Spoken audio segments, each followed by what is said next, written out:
हाँ जी, sorry for the interruption students, let's continue with the question. Question क्या था हमारा कि Gunjan limited purchase the running business from Vrindavan limited, sorry for the interruption.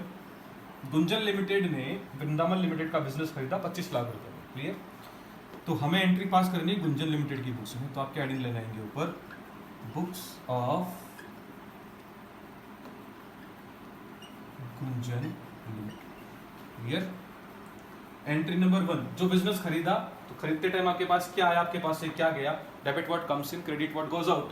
तो जो एसेट्स दी हुई है वो आपके पास आई है और लायबिलिटीज का आप लोगों ने पेमेंट किया है, तो एसेट्स को डेबिट कीजिए, लायबिलिटीज को क्रेडिट कीजिए। एंट्री क्या लगेगी, क्या क्या एसेट्स की फॉर्म में आया है अपने पास, land and building account debit, then the second one is plant account debit.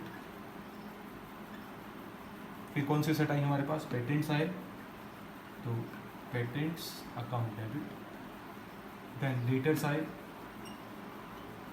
Debtors account debit, then stock account debit. 2 गया कि हमारे पास से क्रेडिटर्स का पेमेंट किया, तो हमारे पास से क्या गया, 2 क्रेडिटर्स। क्लियर? और पेमेंट किसको करना है हम लोगों को, वृंदावन लिमिटेड को। Vrindavan limited is a creditor for us, तो उसको भी क्रेडिट कीजिए to Vrindavan limited. Clear? Now see the amount, कितने रुपए का लैंड एंड बिल्डिंग था, 9 लाख। देन 8 लाख रुपीस की आप लोगों के प्लांट था, देन 40,000 का पेटेंट था, 7 लाख रुपीस के आप लोगों के डेटर्स थे, और 5 लाख रुपए का आप लोगों ने क्या खरीदा था, स्टॉक।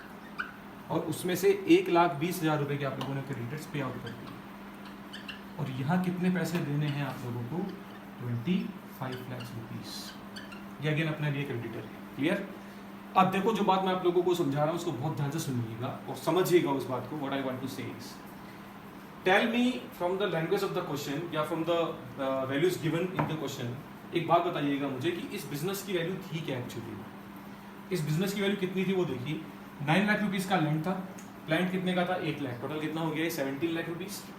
17 लाख प्लस 40,000 पेटेंट था, 17 लाख 40,000, 7 लाख रुपीस के डेटर्स थे, that is plus 7 lakh, 17 plus 7 कितना हो गया आप लोगों का, 24 लाख 40,000। देन 5 लाख रुपीस का क्या था, stock, that is 29 lakh 50,000 minus 1 lakh 20,000 का क्रेडिटर्स था। तो अगर एक्चुअल वैल्यू देखी जाए इस बिजनेस की, तो ये है आप लोगों की 29 लाख 40,000 में से कितना माइनस करना है आप लोगों को, 1,20,000। 1 लाख इसके क्रेडिटर आप लोगों ने पे आउट किए, तो वैल्यू शुड बी 28 लाख 20,000।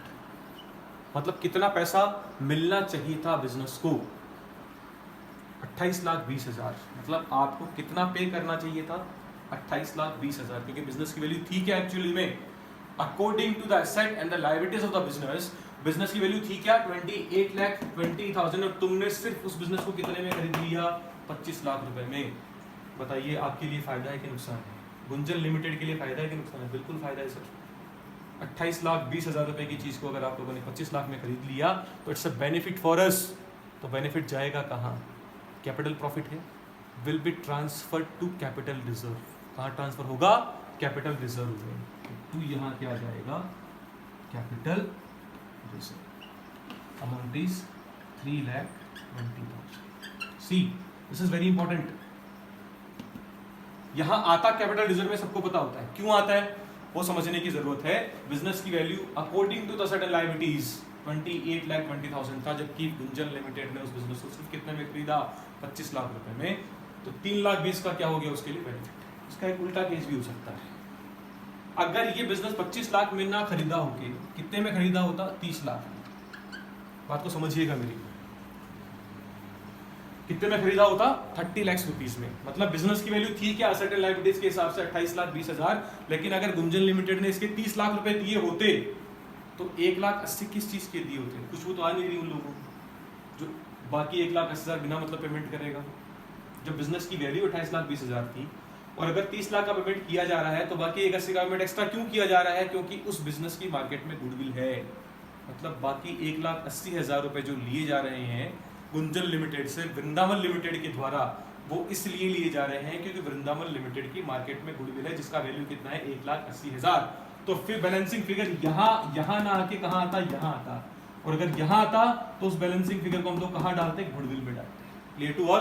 फिलहाल क्योंकि बैलेंसिंग फिगर यहाँ आ रहा है तो उसको कहाँ ट्रांसफर किया जाएगा, कैपिटल रिजर्व में। Clear to all, any doubt in that? Now the second entry we will pass. अब हमें पेमेंट करना है किसको, वृंदावन लिमिटेड को। तो सिंपल है entry, Vrindavan limited account debit. Payment करना कैसे है, कुछ पेमेंट हमें कैश में करना है, मतलब बैंक के थ्रू करना है, और कुछ पेमेंट डिवेंचर्स में करना है। तो जो बैंक में करना है उसके लिए टू बैंक कर दीजिए, और जो इसमें करना है डिवेंचर्स में उसके लिए क्या लिख दीजिए, डिवेंचर्स। कितने परसेंट डिवेंचर्स थे वो, let me see, debentures will be 8%। तो क्या लिखेंगे आप लोग यहाँ पे, to 8% debentures. Clear. Total payment कितने का करना था, 25 लाख। तो यहाँ कितना अमाउंट आएगा, 25 lakh. As simple as that. उसमें से 4 लाख रुपए तो पे करना है चेक से, पे कर दिया अपन ने चेक से। बाकी 21 लाख रुपए के क्या इशू करने हैं, डिवेंचर्स। लेकिन वो डिवेंचर्स प्रीमियम पे ध्यान रखिएगा। तो पेमेंट कितने का करना बाकी, 21 लाख। पहले क्या निकालना पड़ेगा आप लोगों को, नंबर ऑफ डिवेंचर्स कितने आएंगे, 21 लाख पेमेंट करना है, डिवाइडेड बाई प्रीमियम का अमाउंट कितना था, 105। 100 रुपीज का डिवेंचर था लेकिन 5% प्रीमियम था। इसको मिला के डिवेंचर कितने का हो गया, 105 रुपए का। जब डिवाइड करेंगे तो you will get your number of debentures which will be 20,000 debentures. How much, 20,000 debentures, and accordingly we will pass the entry. अब बाकी जो आएगा अमाउंट कहाँ चला जाएगा, एसपीआर में, क्योंकि प्रीमियम है, टू सिक्योरिटीज प्रीमियम रिजर्व। अब डिवेंचर्स कितने थे, 20,000, और वैल्यू क्या थी, 100 रुपए। तो यहाँ तो कितना आ जाएगा, 20 लाख, और 5 रुपए का प्रीमियम था, तो 20,000 इंटू 5, 1 लाख रुपए क्या आ जाएंगे तुम्हारे प्रीमियम। टोटल पेमेंट कितने का हो गया, 20 और 21 और 4, 25 लाख रुपए। Clear to all. That is how we will pass the entry if a business purchased by some company. तो हम उसकी बुक में एंट्री किस तरीके से पास करेंगे, any company, then this will be the accounting procedure of that particular thing. Clear. So this is the end for today. मैंने आप लोगों को बता दिया है कि कौन सा क्वेश्चन आप लोगों की बुक से है, तो please see your APC and accordingly start solving the question. If you are getting any kind of doubt, talk to me very much freely, there is no problem with that. आप आराम से बात कर सकते हैं। Use your time, don't waste your time. Lockdown इसका मतलब ये नहीं कि हमें घर पे रहना और टाइम को खराब करना है। हमें पता नहीं है लॉकडाउन कब तक चलेगा, क्या कंडीशंस होंगी, क्या हालात होंगे। तो I would request you to please be at home, stay safe, और अपने समय को खराब ना कीजिए। Thank you so much.